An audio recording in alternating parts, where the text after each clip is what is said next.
काला जादू। अपने बेटे ऋषु के माथे से टपकते हुए पसीने को देखकर सविता की हालत खराब हो गई। ऐसा आज पहली बार नहीं हुआ जब ऋषु नींद से घबरा कर जागा है। हाय मेरा बच्चा, न जाने किसकी नजर लग गई है तुझे। जब से मेरे बच्चे ने 10वीं के एग्जाम में स्कूल टॉप किया है तब से रोज बुरे बुरे सपने आने लगे हैं। हाँ माँ, मैंने आज फिर से एक काले साए को देखा। वो यही मेरी आंखों के सामने खड़ा था। माँ मुझे बचा लो माँ। वो मुझसे कह रहा था कि मुझसे बदला लेगा। माँ कहीं ये प्रशांत। चुप कर, कैसी बात कर रहा है? दोबारा उसका नाम मत लेना। तुझे पता है ना, उस प्रशांत ने आत्महत्या कर ली।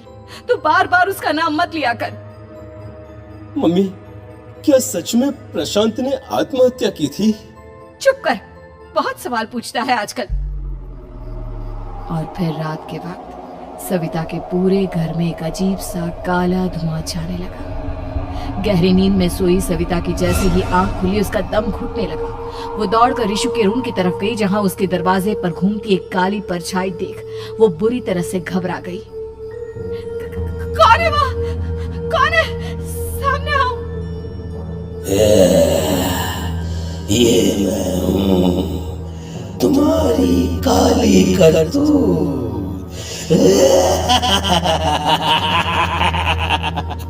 और अब मैं तुम्हारे बेटे को ले जाने आया हूँ।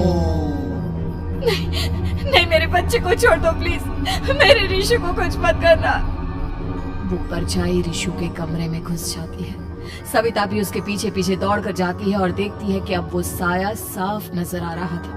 वो सर से पैर तक खून में सना हुआ था और उसके शरीर के सारे अंग कटे फटे हैं। क्या चाहिए तुम्हें? तुम जो बोलोगे मैं करूंगी, लेकिन मेरे ऋषु को छोड़ दो। उस परछाई ने ऋषु को गर्दन से पकड़कर दीवार के सहारे हवा में उछाल दिया। ऋषु जोर जोर से चिल्लाने लगा। माँ बचाओ मुझे, बचा लो माँ, ये मुझे मार डालेगा। माँ मुझे बचा लो माँ।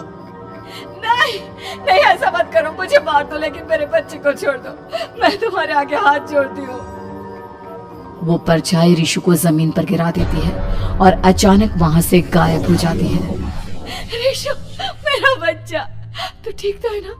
कुछ बोल बेटा, क्या हुआ है तुझे? मैं ठीक हूँ माँ। क्या हुआ था यहाँ पर? कुछ नहीं बेटा, कुछ नहीं। तू परेशान मत हो। हम कल ही गांव के बाहर जो तांत्रिक महाराज रहते हैं उनके पास चलेंगे। ठीक है माँ, हम जल्द ही उनके पास चलेंगे।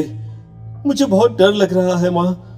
ये बार बार मुझे डरावने सपने आना, ये सब हमारे साथ क्यों हो रहा है माँ? अगले दिन सविता अपने बेटे ऋषु को लेकर गांव के बाहर तांत्रिक के पास जाती है। जिस जगह पर तांत्रिक रहा करता था वो जगह बहुत डरावनी थी। चारों तरफ कंकाल और खूब भूतियां नजर आ रही थी। गांव से दूर वीराने में उस जगह पर जोर से आंधी चल रही थी। ऋषु ने डर कर अपनी माँ का हाथ पकड़ लिया। माँ मुझे बहुत डर लग रहा है। ये कैसी जगह है? देख बेटा, हमारे साथ जो कुछ भी हो रहा है उसका इलाज सिर्फ और सिर्फ ये तांत्रिक महाराज ही बता सकते हैं। अब यही है जो हमें प्रॉब्लम से बाहर निकाल सकते हैं।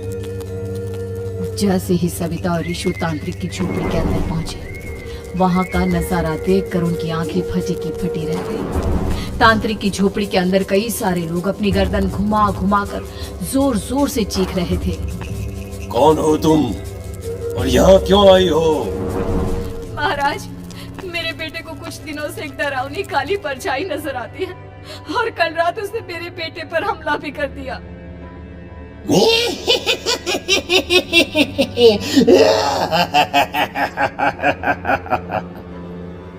मम्मी हमें यहाँ से चलना चाहिए। ये जगह मुझे ठीक नहीं लगती।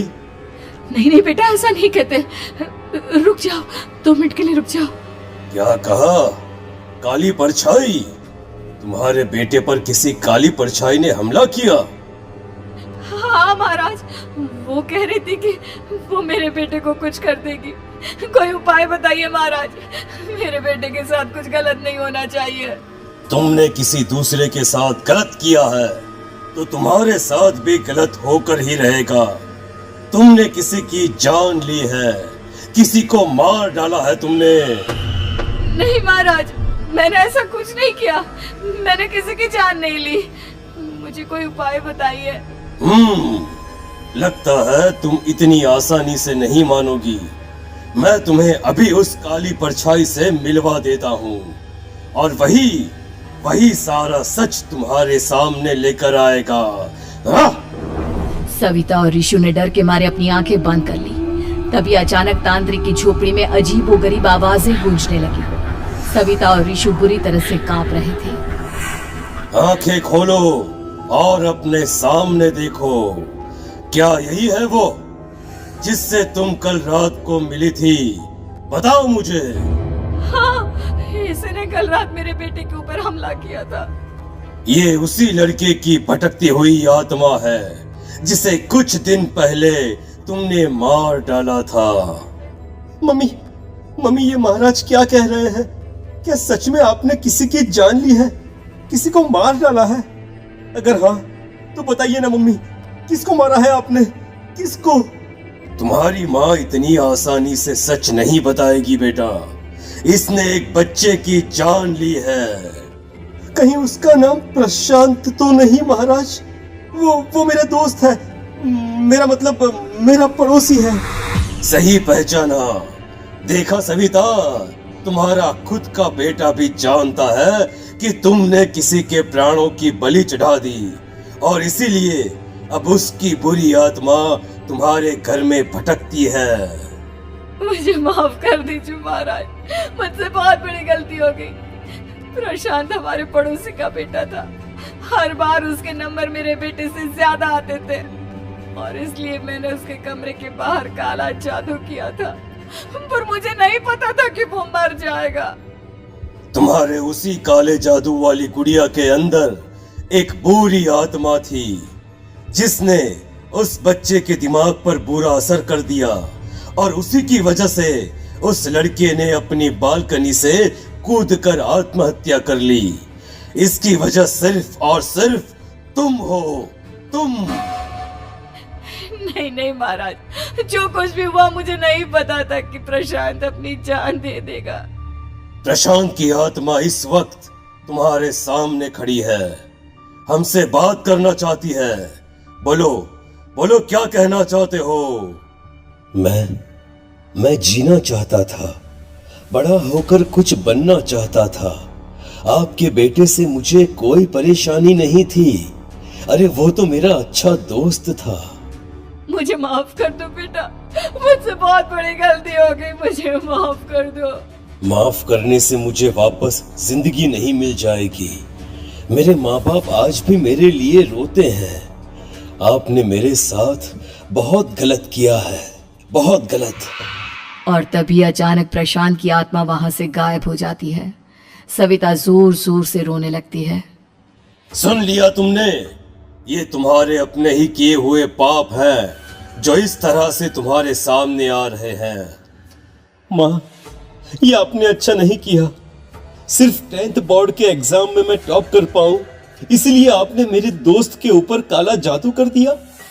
नहीं मम्मी, नहीं, अब हम कभी खुश नहीं रह पाएंगे, कभी नहीं। मेरे दोस्त की आत्मा को कभी शांति नहीं मिलेगी मम्मी, कभी नहीं। लेकिन मैंने जो कुछ भी किया सिर्फ तुम्हारे लिए किया। वो लड़का हमेशा फर्स्ट पोजीशन पर आ जाता था और इस वजह से हमेशा तुम्हारे मार्क्स कम पड़ते थे। मैंने तो सिर्फ उस पर एक छोटा सा काला जादू किया था बेटा। मुझे क्या पता था कि उसका ये नतीजा निकलेगा। जिस गुड़िया को तुमने उस लड़के के कमरे के दरवाजे पर लगाया था, दरअसल उसके अंदर एक बुरी आत्मा का प्रवेश हो गया था, जैसा कि अक्सर काला जादू करते समय हो जाता है। मुझे अपनी गलती का एहसास हो गया है। मैं प्रायश्चित करना चाहती हूँ। आप बताइए मैं क्या करूँ?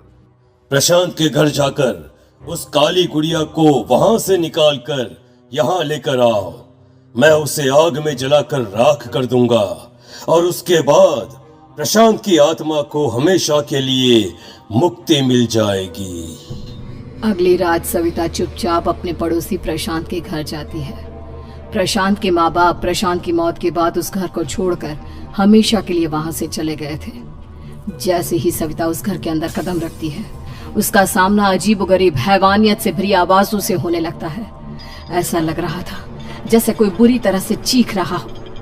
सविता जैसे ही प्रशांत के कमरे के बाहर पहुंचती है, वहां पर लटकी हुई गुड़िया के शरीर से खून टपकने लगता है। ये क्या हो रहा है? इस गुड़िया के शरीर से खून क्यों टपक रहा है?